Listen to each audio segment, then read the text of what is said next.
ലോകത്തിലെ ഏറ്റവും ചെറിയ മനുഷ്യവാസമുള്ള നദീദ്വീപ് ഏതാണെന്ന് നിങ്ങൾക്കറിയാമോ? അതിൽ ഒരു ശിവക്ഷേത്രമുള്ളതായി അറിയുമോ?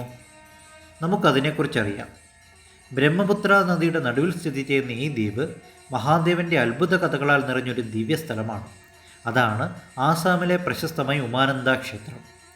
ആസാമിലെ ഗുവാഹട്ടി നഗരത്തിനടുത്തായി ബ്രഹ്മപുത്ര നദിയുടെ മധ്യഭാഗത്തായി സ്ഥിതി ചെയ്യുന്ന ലോകത്തിലെ ഏറ്റവും ചെറിയ മനുഷ്യവാസമുള്ള ദ്വീപാണ് ഉമാനന്ദ ദ്വീപ്. പീക്കോക്ക് ഐലൻഡ് എന്നും ഇതറിയപ്പെടുന്നു. ഈ ദ്വീപിലെ ക്ഷേത്രം സ്ഥിതി ചെയ്യുന്ന ചെറിയ കുന്നിനെ ഭസ്മാചല എന്നാണ് വിളിക്കുന്നത്. സൃഷ്ടിയുടെ ആരംഭത്തിൽ ശിവൻ ഇവിടെ ഭസ്മം ചിതറി പാർവതി ദേവിക്ക് ജ്ഞാനം നൽകിയെന്നാണ് ഒരു വിശ്വാസം. മറ്റൊരു വിശ്വാസപ്രകാരം മഹാദേവൻ്റെ കോപാഗ്നിയിൽ കാമദേവൻ ഭസ്മമായത് ഇവിടെ വെച്ചാണ്.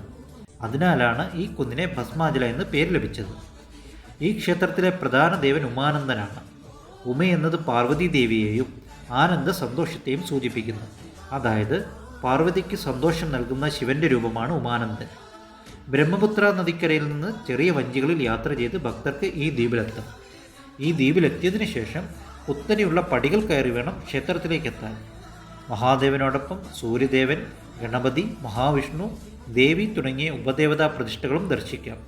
കൂടാതെ മഹാവിഷ്ണുവിൻ്റെ ദശാവതാര ശില്പങ്ങളും ഈ ക്ഷേത്രത്തിൻ്റെ പ്രത്യേകതയാണ്. ഇന്നും ആയിരക്കണക്കിന് ഭക്തർ മഹാദേവൻ്റെ അനുഗ്രഹം തേടി ഈ ചെറിയ ദ്വീപിലേക്ക് എത്തുന്നു. പ്രകൃതി സൗന്ദര്യവും ആത്മീയതയും ഒന്നിച്ചു ചേരുന്ന അതുല്യമായ തീർത്ഥാടന കേന്ദ്രമാണ് ആസാമിലെ ഉമാനന്ദ ക്ഷേത്രം.